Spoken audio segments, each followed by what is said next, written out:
Di wilayah Sukoharjo, tepatnya di Desa Widoro, terdapat salah satu olahan makanan atau kudapan dengan cita rasa tempo dulu atau klasik yang sudah sangat melegenda hingga sekarang, yaitu roti Widoro. Sebelum menelisik lebih dalam tentang ragam kuliner klasik ini, aku membantu untuk mengumpulkan telur bebek di peternakan milik Pak Agus yang berlokasi tidak jauh dari tempat produksi roti Widoro. Di sini, hampir setiap hari telur bebek dipanen untuk memenuhi kebutuhan produksi pada proses pembuatan roti Widoro yang akan aku bantu membuatnya nanti.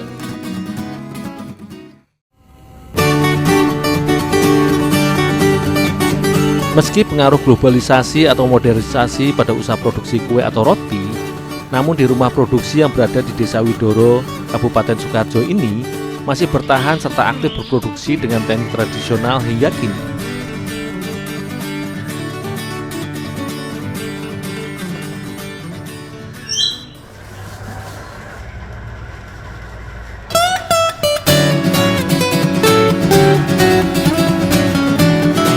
Keunikan pada warisan resep olahan roti dari keluarga Mbah Wongso Dinomo yang telah diturunkan hingga 3 generasi ini adalah penggunaan gula pasir serta telur bebek dengan jumlah yang cukup banyak sebagai bahan adonannya.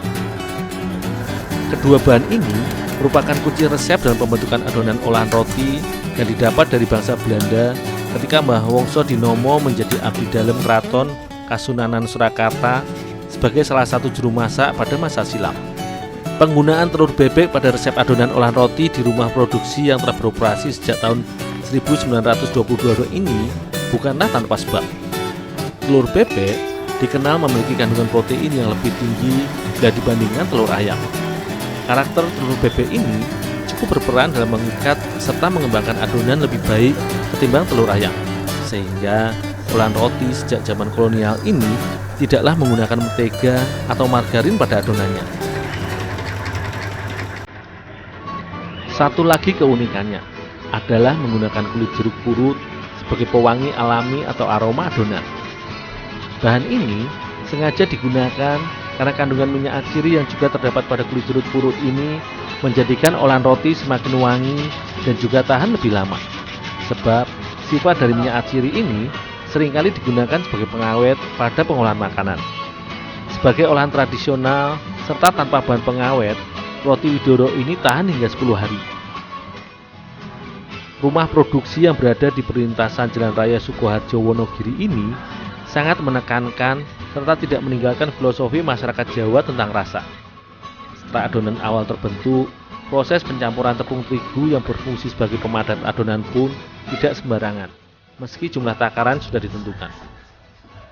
Mas Broto selaku penanggung jawab bahan pun menambahkan sedikit demi sedikit tepung terigu dan diaduk secara manual menggunakan adukan yang terbuat dari batang lidi.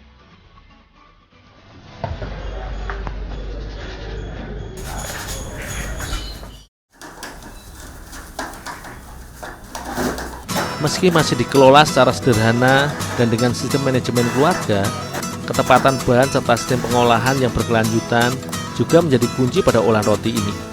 Layaknya adonan roti lainnya, meski tidak menggunakan proses peragian, adonan roti Widoro ini akan mengembang ketika dipanggang.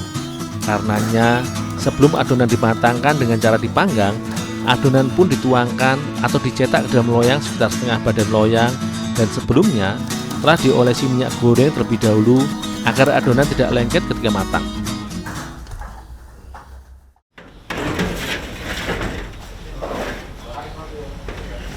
Dalam setiap proses pembuatan olahan roti atau pastry, selain pencampuran adonan, proses pemanggangan juga menjadi kunci yang akan menentukan berhasil atau tidaknya suatu olahan. Proses pematangan adonan roti Widoro berbeda dengan proses pematangan pada olahan roti atau pastry kebanyakan. Adonan roti Widoro harus dipanggang di dalam oven melalui 3 tahapan pada tiap tingkatan rak yang berbeda-beda agar adonan matang dan mengembang dengan sempurna. Awalnya, bagian dalam adonan dimatangkan dengan oven pada rak bagian atas. Kemudian, selanjutnya lapisan tengah dan lapisan paling bawah berfungsi untuk menyempurnakan tingkat kematangan adonan. Proses ini sengaja dilakukan karena bahan dasar adonan roti Widoro menggunakan komposisi gula pasir serta telur bebek yang cukup banyak. Kedua bahan ini akan cepat gosong bila terus dipanggang terlalu lama. Sebagai olahan roti, keunikan lainnya pada proses pembuatan roti Widoro yaitu terletak pada signatur yang menjadi ciri khas atau identitas olahan roti dari rumah produksi yang kini dikelola oleh Ibu Tamtina selaku cucu dari Mbah Wongso Dinomo ini. Rumah produksi ini selain masih mempertahankan komposisi resep adonan, juga ciri khas tampilan roti pun masih tetap dipertahankan dengan diberi hiasan atau garnish yang terbuat dari campuran gula dan putih telur berupa tulisan roti Widoro pada bagian atas roti.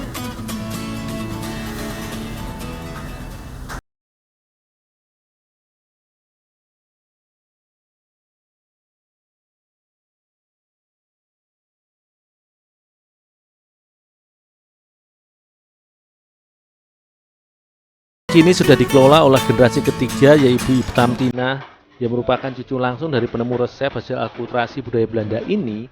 Namun rumah produksi ini tetap mempertahankan tradisi yang telah diturunkan pendahulunya mulai dari proses produksi, resep, hingga pengemasan.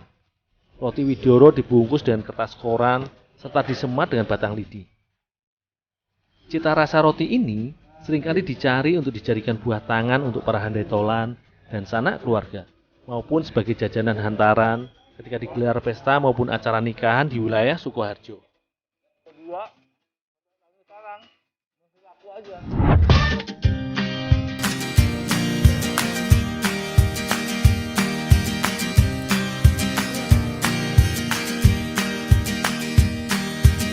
Iya, Bu, wis akeh urung, Bu? Belum.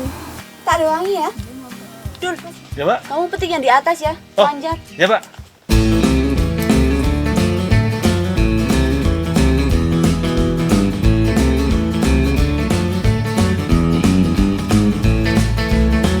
Buah karika adalah salah satu tanaman yang mudah ditemukan di daerah Dieng, Jawa Tengah.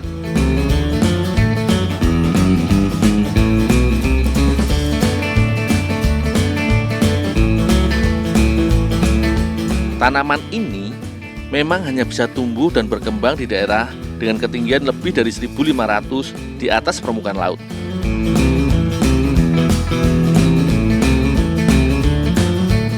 Suhunya rata-rata mencapai 12 hingga 20 derajat Celcius.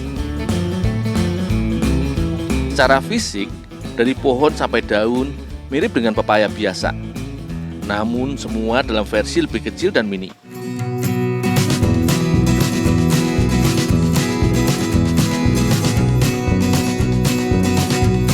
Tanaman karika merupakan pohon kecil atau perdu yang tidak berkayu. Mereka mempunyai cabang yang lebih banyak dan ukuran bagian tanaman lebih kecil. Tinggi rata-ratanya 1-2 meter.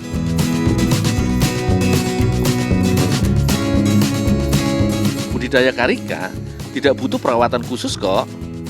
Biasanya dibiarkan tumbuh di kebun hingga berbuah dan siap untuk dipanen seminggu sekali. Satu batang pohon karika bisa menghasilkan 10 buah lebih setiap kali panen. Rasanya sudah cukup panen kali ini. Aku dan Mbak Mila akan mengolah jadi kudapan spesial.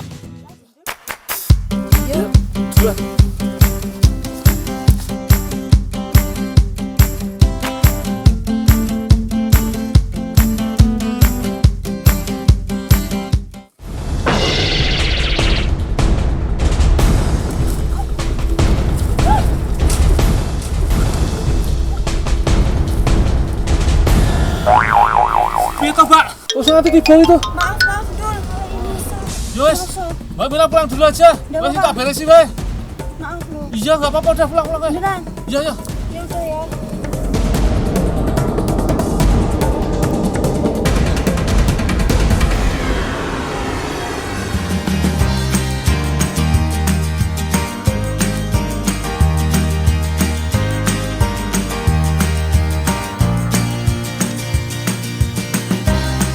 Buah karika sedikit lebih keras dan rasanya cenderung asam.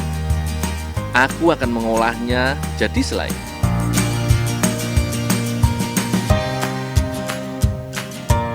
Sederhana saja, aku cukup menambahkan gula pasir.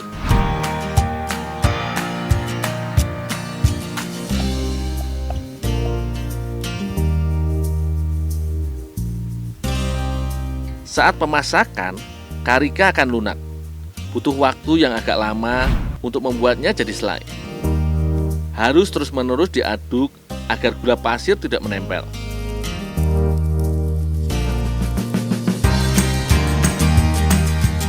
Mbak Mila bertugas menyiapkan adonan sagun.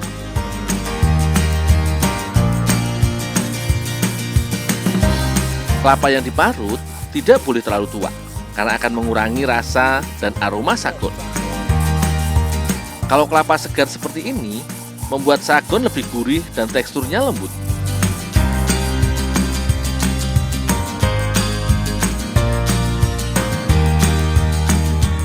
Kelapa akan dicampurkan dengan tepung beras ketan. Untuk mendapatkan sagun yang enak, tidak boleh sembarangan mencampurkan kelapa dan tepung beras ketan. Terlalu banyak tepung beras ketan akan membuat tekstur sagun terlalu keras. Sebaliknya, kalau kebanyakan kelapa bisa membuat sagun terlalu lembek.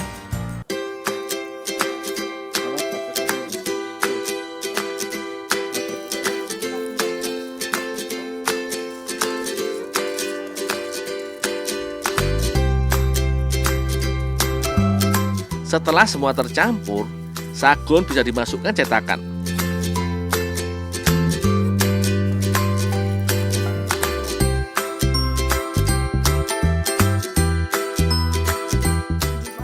Supaya lebih manis, ditaburi gula pasir.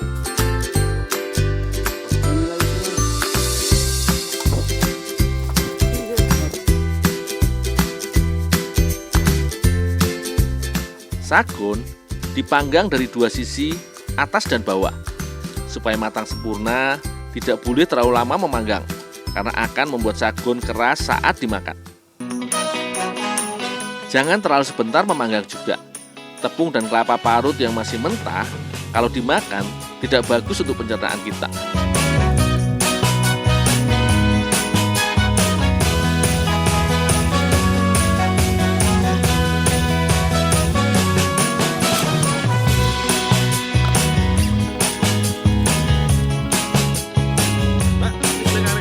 Wah, makasih Dul. Sagun sudah jadi. Selai karika juga siap dioles. Tinggal dioleskan di atas sagun seperti ini. Aku sudah terbayang gurihnya sagun dan manis segarnya buah karika.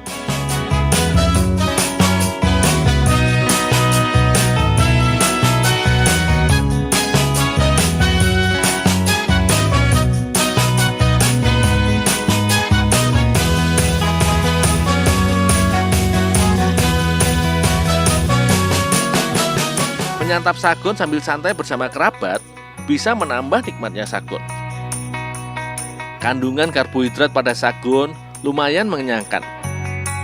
Lumayan jadi tambah energi setelah panen karika.